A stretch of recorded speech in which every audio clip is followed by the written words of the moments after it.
Hi, everybody.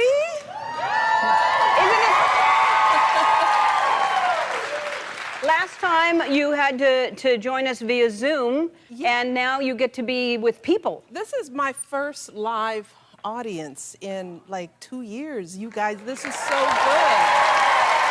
I miss people.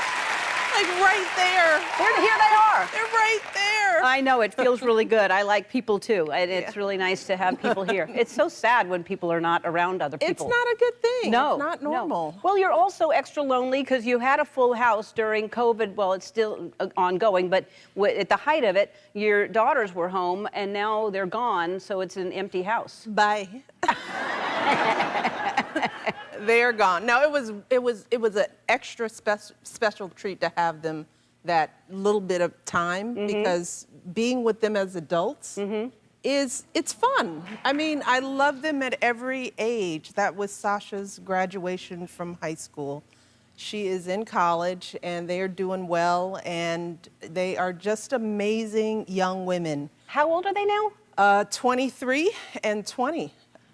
Women, I know, it's scary. They were like, I think the first time you were here, before your husband was president even, you came here with them. They were 8 and 10. They were babies. And just to see the Jonas Brothers. They loved You brought them to see the Jonas Brothers. Now they're bringing grown men home. Before it was just like a pop band. Now they have boyfriends and real lives and all that stuff. But yeah, they have grown up right before our very eyes, and they are doing well. I mean, it was... Yeah, I was going to say, so it was very important to both of you to raise them. You know, to grow up in the White House with you know, people serving you all the time and taking care of you, to then all of a sudden go back into the real world. Yeah. And they've really adjusted. Well, you know, that was sort of our philosophy. And, you know, not just in the White House. I listened to what my mother said when she was raising us. She says, I'm not raising babies. I'm raising real people to be out in the world. And I kept that in mind with the girls. I mean, they wouldn't always be in that bubble of the White House, so they had to learn how to make their beds. They had to learn how to drive. They had to learn how to be compassionate, independent, responsible people so that they enter the world as responsible, compassionate, capable people. And I think they are amazing young women because of that. So.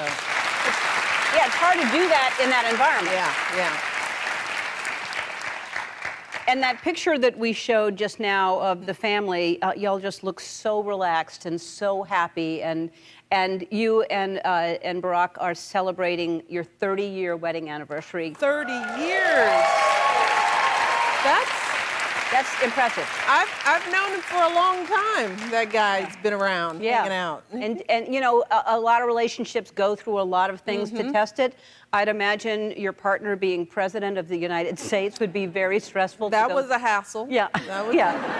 That was a thing. Yeah. But it brought us closer, and it gave us an opportunity to do something outside of ourselves, to serve our country, to do it as a team.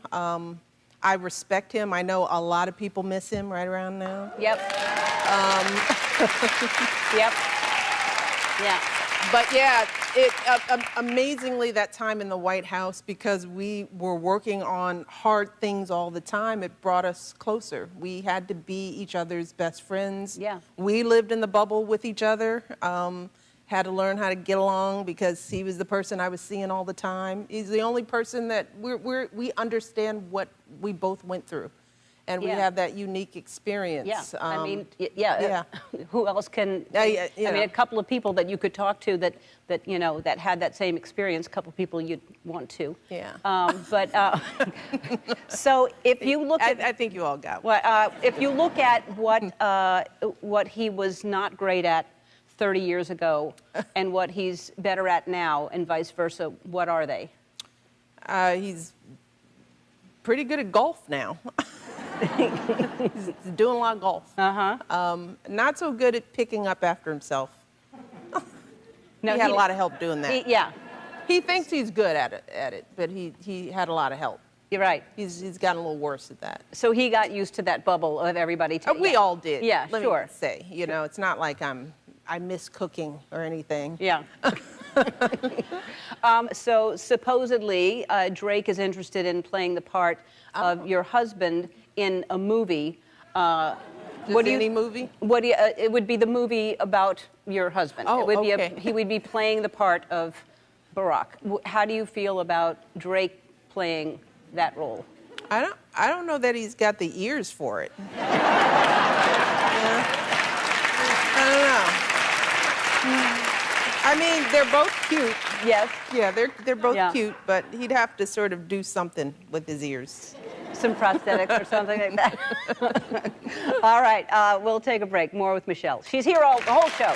We are back with former First Lady Michelle Obama, and you were here when you launched Pass the Love. Yes. Do you want to tell everybody what's happening with that and what you're doing with it now? For those of you who don't know, we've got this wonderful Netflix show. It's a kids' adventure food show called Waffles and Mochi.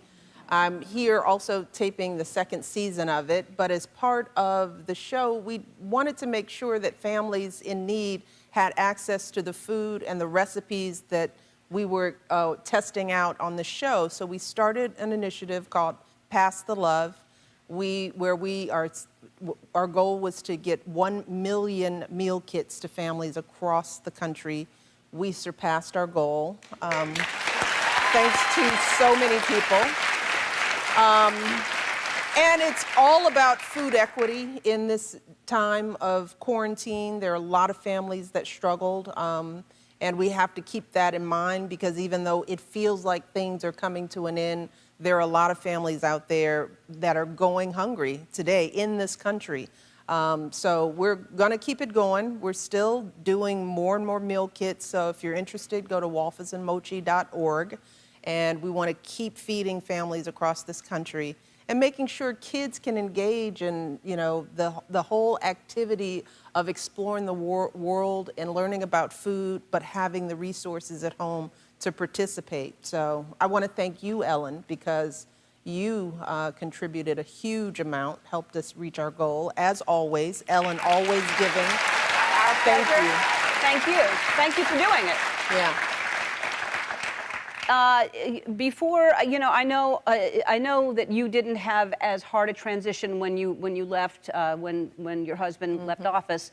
But how do you go from, as I'm going to transition out of this show and do something, whatever that is, how did you go from your crazy schedule to nothing at all? How was that adjustment for you? Well, it didn't really go to nothing at all. I mean, we've got a pretty full plate, and that's what's going to happen to you. I mean, you are not the kind of person who's going to be able to just sit. You need to do that for a second, though. I'll sit for a second. You need to give yourself a moment. But I'm going to lay down for a second. Lay down, lay way down, lay down, sprawl out. Yeah. You're going to need it. But the world is your oyster, Ellen, and that's all I'll say. You have the strategic mind, the talent, the heart, and you'll be able to shape whatever you want and do whatever you want and help more people because you've been doing it, and I know you're not going to stop. So because of that, you will not be doing nothing. You will have a full schedule, but you'll be doing it on your own terms, and that's a beautiful thing, and I want that for you. You've earned that. Thank you. Thank you. All right. When we come back, Michelle, actually, we did something earlier today where she helps me try to find a new hobby. We'll be back. We're back with former First Lady Michelle Obama, and I know you recently broke ground on Obama Presidential Center in Chicago, which is a fantastic thing. I mean, I remember when he was just starting to talk about it and raise money for it, and it's now It's there. near and dear to our heart. We're locating it on the south side of Chicago in Jackson Park, which is the area where we met and married, where I grew up, where Barack was a community organizer. And it's not just going to be a presidential museum, but it's going to be a community center, an athletic center. There's going to be a place for the community to gather. It's really, we want to bring billions of dollars into that neighborhood, which is predominantly African American, predominantly underserved. So we want it to be more than just a place to hold archives, but a place for people to gather. So great. We're going to have a garden there, a sledding hill. So it's a beautiful facility. And we are so proud and excited to be able to give back to the community that made us who we are. Yeah, fantastic. And you're doing something really special to honor a very special young lady, which is a heartbreaking story. We get a lot of donations to support the build, and a lot of times you name them after rich people. But one of the things our donors have decided to do was to make their donations in honor of people on the ground, community people. And we are naming the Winter Garden Room after a young woman, Hydea Pendleton. Hydea Pendleton was just about to graduate from high school, but was shot in her neighborhood just days after performing at Barack's second presidential inaugural parade. And I didn't get to know Hydea. She was an honor student. She was a majorette. But over the years, I've gotten to know her family, her classmates, and I understand the promise that was lost by her death. And so we're naming the Winter Garden in her honor, because when people enter the library, we want them to think of young people like Hydea who have so much promise. We want to remember the promise that these young people have as people walk into this center. And I was able to tell her mom that news just a few months ago, and it just touched me and she didn't know why I was calling her in, and we've remained close over the years, but to be able to tell her that her daughter's death was not in vain, that we would remember her in this very, very special way, meant so much to me and so much to her family. It's beautiful you're doing that. Yeah. It's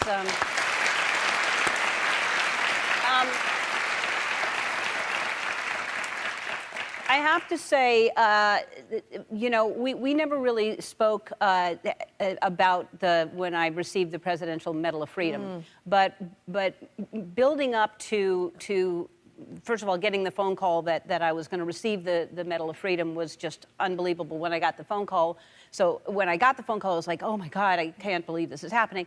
And then it kind of just building up, for the next month or two or whatever it was till I went to Washington to receive it. I wasn't really, everybody's like, no big deal. I was acting like, and everybody's like, you got to feel this, you got to take it in. And I was like, and I really didn't feel anything until I was sitting there, until the President of the United States was speaking about me, and of all the people in the audience, I locked eyes with you, and you just kept shaking your head like that, and I started shaking my head, and you kind of got tears in your eyes. I got tears in my eyes, and then I just started sobbing because I was looking at you. Both of us were just looking at each other, but I just locked in with you. And well, what they do is that they read your accomplishments, and at that moment, as they're pinning the medal, as Barack is pinning the medal around your neck, a military aide is going over your history, the impact that you've made, the doors you've broken down. And I don't think, to be in the East Room of the White House in that ceremony and to hear your accomplishments being read out like that. And I knew that it was clicking for you that this was happening. And I was like, yep. It's about you. Yeah. Got you now. Yeah. You're used to getting people, but here you are. Yeah. But that was a moment, and I'm glad that it didn't go unnoticed by you, that you were able to take it in. Yeah. That was a powerful moment. Well deserved. Well, it touched me, and it started our friendship. And Yeah, I love it. All right, we're going to take a look back at our favorite moments together after this. We'll be back.